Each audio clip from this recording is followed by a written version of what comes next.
Halo sahabat, Assalamualaikum. Semoga sehat selalu dan senantiasa berbahagia. Terima kasih udah subscribe dan menyimak video-video SLMT TV. Semoga Tuhan Yang Maha Esa selalu memberikan rezeki yang berkah dan berlimpah ruah untuk sahabat semua. Nah, kali ini SLMT TV akan membawakan alur cerita film yang berjudul Janata Garage.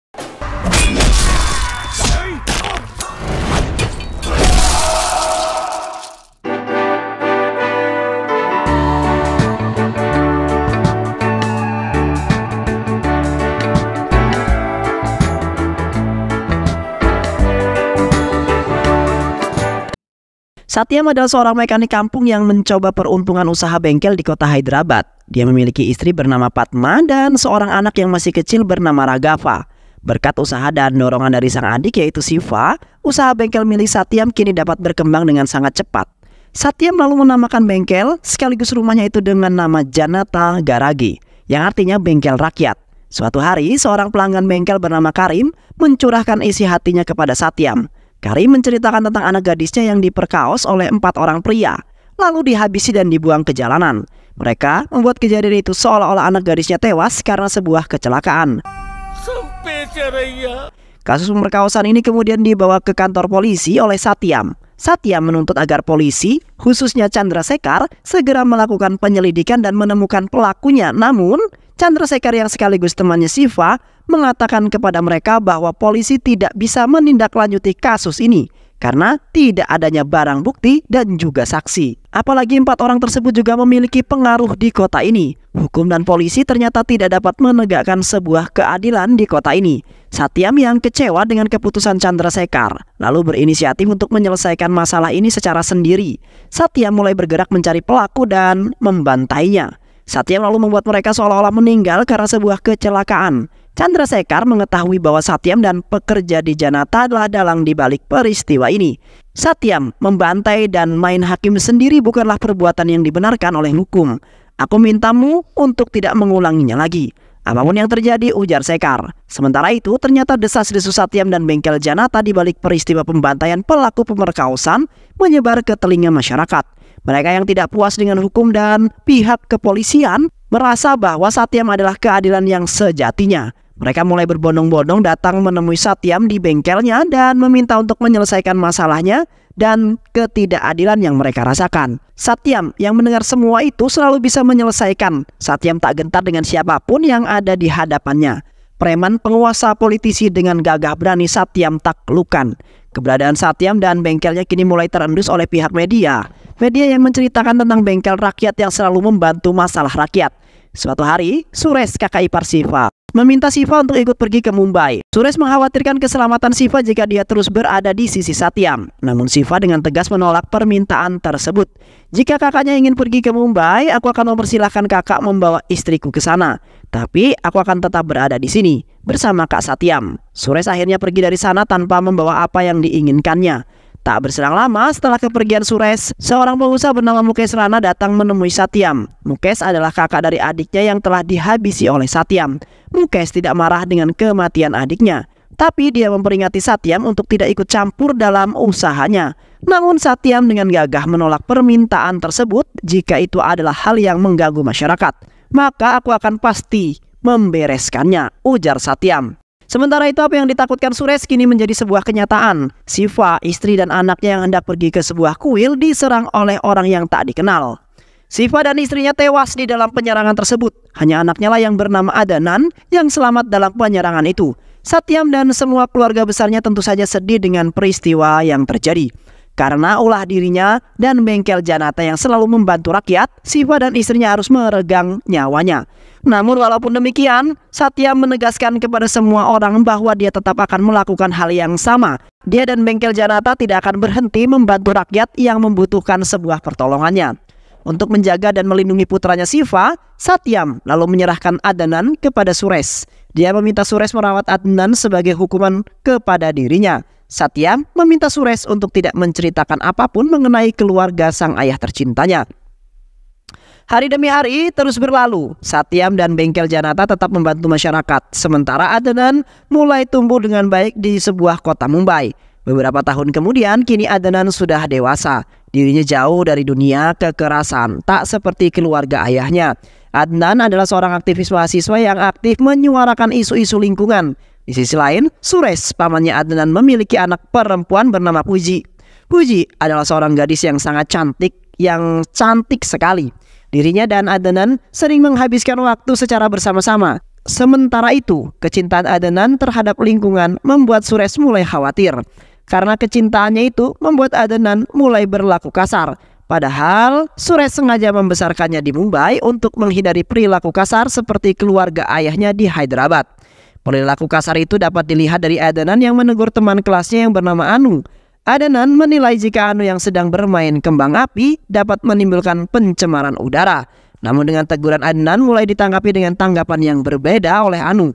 Anu mengira teguran itu adalah godaan Adnan karena menyukai dirinya. Tak hanya itu saja, suatu hari Adnan kembali menegur Anu karena menggunakan jenis kantong plastik berbahaya yang dilarang oleh pemerintah. Kantong plastik itu dapat mencemari lingkungan jauh lebih parah. Namun, dari teguran itulah mereka jadi semakin dekat untuk mengetahui tentang kerusakan sebuah lingkungan. Adnan mulai pergi menemui Suresh, pamannya. Adnan mengatakan kepada Suresh bahwa dia ingin mengikuti sebuah program pertukaran mahasiswa ke kota Hyderabad. Mendengar kata Hyderabad tentu membuat Suresh menjadi sangat cemas. Ia tak ingin Adnan mengetahui keluarganya yang ada di sana. Oleh karena itu, Suresh tidak mengizinkan Adnan pergi ke sana dengan alasan keadaan kakeknya sedang tidak sehat. Sementara itu di kota Hyderabad, Satyam yang tetap membantu masyarakat kini harus berurusan dengan Mukesh Rana. Karena ulahnya Satyam, ada salah satu proyeknya yang membuat Mukesh yang terpaksa harus dibatalkan. Mukesh selalu mengirim seseorang untuk menghabisi Satyam. Mobil Satyam ditabrak oleh sebuah truk, tapi beruntung Satyam masih selamat. Masyarakat yang mengetahui hal itu langsung berbondong-bondong pergi ke rumah sakit untuk memastikan keadaannya. Chandrasekhar yang ada di sana meminta pihak keluarganya agar memberitahu Satyam untuk tidak memaksakan diri. Mengingat kondisinya yang sekarang sudah tidak lagi muda. Di sisi lain, Adnan juga sedang mendapatkan sebuah masalah. Dirinya ditegur oleh pihak kampus karena berani menentang MLA yang berkuasa. Adnan menuntut kepada MLA untuk membangun taman sebagai ruang terbuka hijau dalam suatu proyek. MLA itu adalah Dispendai. Dispendai yang tak senang dengan tuntutan itu lalu menyuruh adik bungsunya untuk menghabisi Adnan. Namun di luar dugaan ternyata Adnan yang terlihat cupu justru memiliki kekuatan yang sangat besar. Adnan menghajar semua preman yang ada di sana. Preman itu dipukul, ditendang dan dilibas hingga tak berdaya. Keganasan Adnan itu membuat adik bungsunya MLA takut dan melarikan diri. Dia bahkan berhasil dibuat Adnan bertekuk lutut dan memohon ampunannya. Tindakan Adnan itu ternyata diketahui oleh salah satu dosen. Dosen tersebut lalu menghubungi Suresh dan menceritakan apa yang terjadi. Dosen itu meminta Suresh untuk membawa Adnan pergi ke tempat yang aman untuk sementara waktu ini. Dia takut jika MLA itu akan membalas perbuatan Adnan. Berdasarkan hal tersebut, Suresh lalu mengamankan Adnan di kota Hyderabad. Dia mengizinkan Adnan untuk mengikuti program pertukaran mahasiswa yang awalnya sangat ia tentang. Di sisi lain, kini Satyam sudah kembali sehat. Dia sudah diperbolehkan untuk kembali ke rumah. Namun setelah ia kembali, ia mendapati sebuah keanehan karena masyarakat di sana tidak ada yang meminta bantuannya. Satyam lalu melakukan penyelidikan. Betapa sakit hatinya ketika mengetahui bahwa seluruh karyawan dan keluarganya sendiri yang menolak kehadiran masyarakat. Mereka semua menolak masyarakat yang ingin meminta bantuan. Mereka juga menegaskan bahwa bengkel Janata kini hanya merupakan bengkel biasa. Mereka melakukan semua itu untuk kebaikan Satyam sendiri, mengingat bahwa Satyam sekarang sudah tidak lagi muda. Satyam yang menyadari hal tersebut lalu meminta anaknya yaitu Raghava untuk menggantikan dirinya. Namun Raghava yang tidak tertarik dengan hal yang demikian tentu saja menolak usulan sang ayah. Tidak seperti Satyam yang gemar membantu orang lain. Bagi Raghava, membantu orang lain hanyalah perbuatan yang sia-sia. Raghava lalu pergi dari sana. Namun tak lama kemudian, dia justru datang membawa calon istri dan mertuanya. Mak jelek, betapa kagetnya Satyam ketika mengetahui bahwa calon mertua yang dibawa oleh Raghava adalah Mukesh Rana, orang yang selama ini bertikai dengan dirinya. Satyam jelas saja menolak calon besannya itu. Dia tak sudi jika anaknya menikah dengan anaknya Mukesh. Namun Raghava yang kekeh ingin menikah dengan anaknya Mukesh. membuat Satyam tidak memiliki pilihan lain. Mukesh rela anaknya menikah dengan Raghav karena dia ingin memanfaatkan nama Janata Garage sebagai pendukung usahanya. Di sisi lain, Adnan kini sudah sampai di kampus yang ada di Hyderabad. Sesampainya di sana, Adnan langsung menemukan banyak proyek-proyek yang merusak lingkungan. Namun mahasiswa sekaligus aktivis di sana tak mampu berbuat banyak. Dari situlah pertama kalinya Adnan mengetahui nama Bengkel Janata. Dulu Bengkel Janata adalah pelopor pertama yang selalu menghentikan proyek-proyek tersebut. Mereka selalu menyelesaikan setiap permasalahan yang ada. Namun entah mengapa, akhir-akhir ini Bengkel Janata tidak lagi menunjukkan taringnya. Tak lama kemudian Adnan pergi ke sebuah area pertambangan. Ternyata proyek tambang tersebut dipimpin oleh Raghav. Adnan meminta Raghav menghentikan pertambangan ini karena sudah banyak merusak lingkungan. Namun Raghav yang arogan tentu saja menolak hal tersebut. Dia malah dengan santai menyuruh anak buahnya untuk menghabisi Adnan. Namun Adnan yang memiliki kekuatan besar sama sekali tidak takut dengan ancaman itu. Mereka dipukuli, diterjang dan dilibas hingga babak belur. Raghav yang melihat anak buahnya dikalahkan tentu tak bisa apa-apa. Adnan kini berhasil menghentikan paksa aksi penambangan tersebut. Peristiwa gagahnya Adnan ternyata sampai ke telinga Satyam. Satyam mengundang Adnan untuk pergi hadir menemui dirinya. Saat itulah awal pertama kali Adnan kembali ke rumah keluarganya, yaitu ayah tercintanya. Namun dirinya dan semua orang yang ada di sana sama sekali tidak saling mengetahui. Satyam tentu tidak keberatan dengan aksinya Adnan. Dia mengundang Adnan untuk bertanya apa alasan dia melakukan ini semua. Adnan lalu menjelaskan bahwa dirinya adalah seorang aktivis lingkungan. Saya tidak melihat adanya kebaikan di mata Raghav, ujar Adnan. Semua orang yang ada di sana tercengang mendengar kata-kata itu.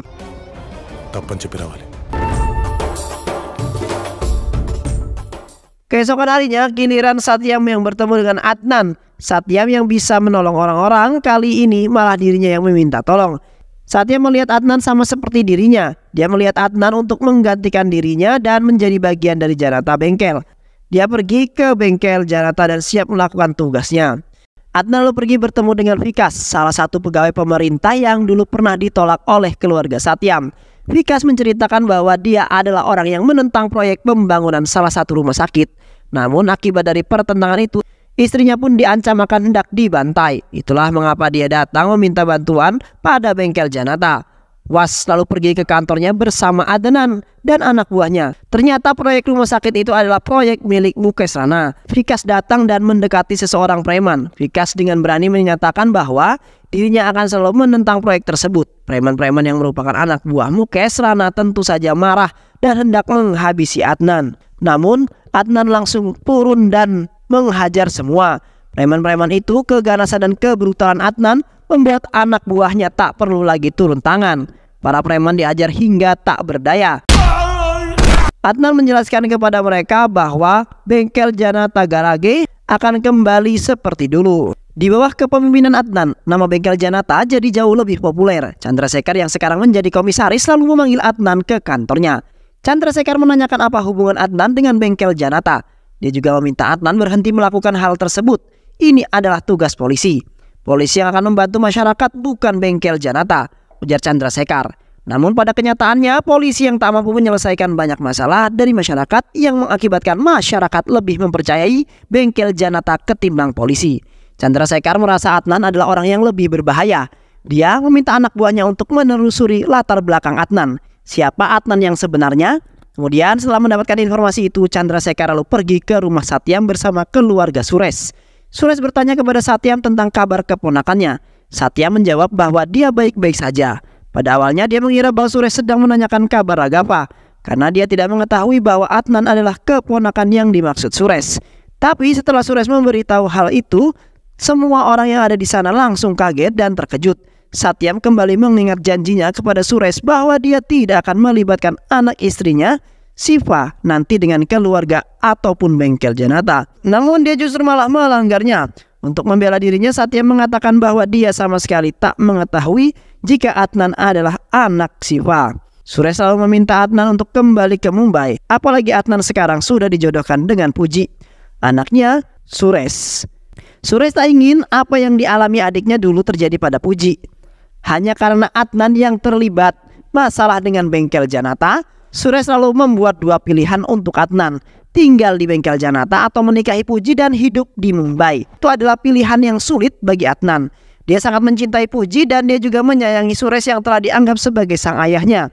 Namun Adnan juga tidak mampu meninggalkan bengkel Janata. Akhirnya, dengan berat hati Adnan memilih bengkel Janata daripada Puji. "Maafkan aku Puji, aku tak punya pilihan lain. Tinggalkan aku dan bahagiakanlah paman," ujar Adnan sambil menangis. Hati Puji benar-benar hancur saat itu.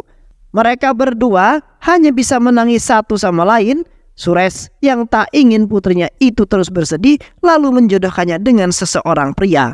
Sedangkan Adnan malah berhasil mengusir Raghav dan istrinya dari dalam rumah. Adnan mengusir mereka karena sering mabuk di rumah. Kini Raghav tinggal di rumah mertuanya. Mukesh Rana tinggal di rumah mertuanya. Mukesh Rana keduanya lalu berangkat bersepakat untuk saling bekerja menutup bengkel Janata. Suatu hari Anu datang ke bengkel Janata untuk meminta bantuan. Dia meminta bantuan Adnan karena dirinya akan dijodohkan paksa dengan seorang polisi. Lalu aku datang ke rumahnya bersama Adnan yang diakui sebagai sang kekasihnya. Namun lucunya ternyata Anu adalah anak dari Chandrasekhar. Adnan langsung jadi kikuk dan salah tingkah. Saat dirinya kembali ke rumah, Mukesh Rana lalu datang menemui Adnan. Mukesh meminta agar Adnan tetap membuka bengkel Janata, tapi dia meminta agar Adnan tidak menghalangi bisnisnya. Adnan jelas saja menolak hal tersebut. Bengkel Janata akan tetap melakukan tugasnya seperti halnya dan layaknya seperti hari-hari sebelumnya. Jika usahamu itu merugikan masyarakat, maka bengkel Janata pasti akan bertindak, ujar Adnan. Untuk menutup bengkel Janata, Mukesh selalu ramai-ramai bekerja sama dengan politisi dan pemerintah. Namun tidak satupun dari mereka yang berani menutup bengkel Janata. Hingga akhirnya Mukesh bertemu dengan seorang politisi yang akan hidup menutup bengkel Janata. Tapi dia baru saja melakukan itu ketika dirinya bisa jadi menteri. Raghav lalu memiliki sebuah ide untuk menghancurkan citra pemerintahan. Raghav menyarankan agar mereka membuat sebuah ledakan di berbagai tempat untuk merusak citra pemerintah dan membuat tidak stabil. Keesokan harinya bom yang sudah direncanakan pun meledak di berbagai tempat. Banyak warga yang menjadi korban ledakan tersebut. Salah satunya adalah istri Bose. Bose adalah temannya Satyam sekaligus pengawal di bengkel Janata. Bose sangat sedih dengan kematian istrinya itu. Tak lama kemudian Bose pun ditemukan tewas karena diduga depresi dan bunuh diri.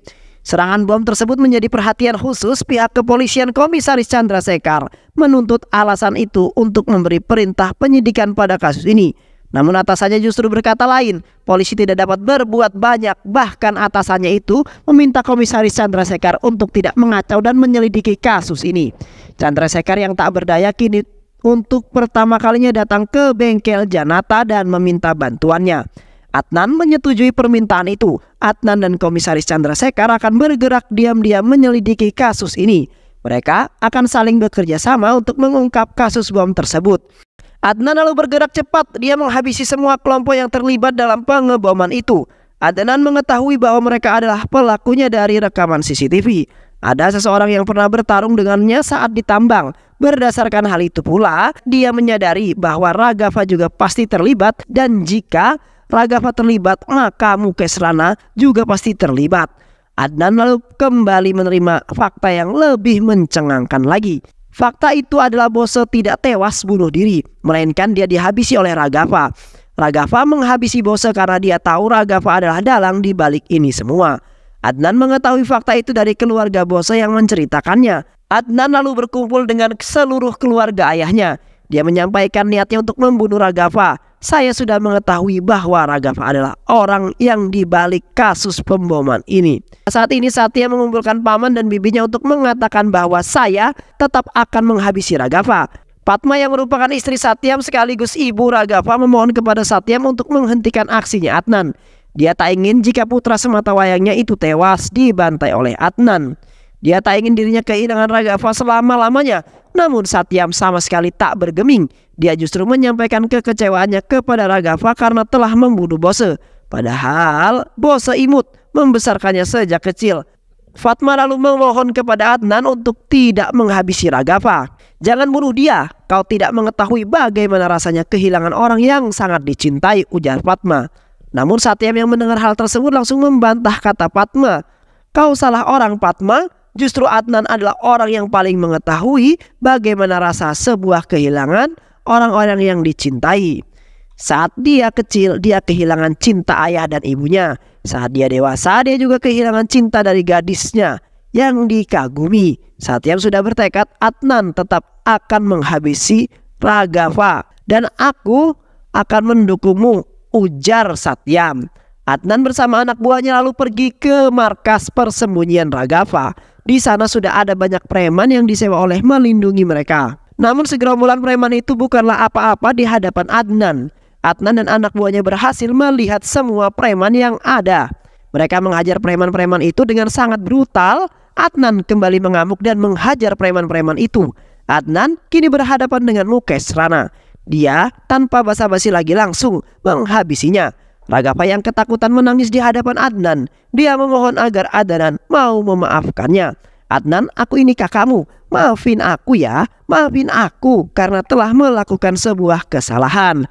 Namun tak lama kemudian Satyam muncul di hadapan Raghav. Raghav kembali memelas kepada ayahnya tersebut.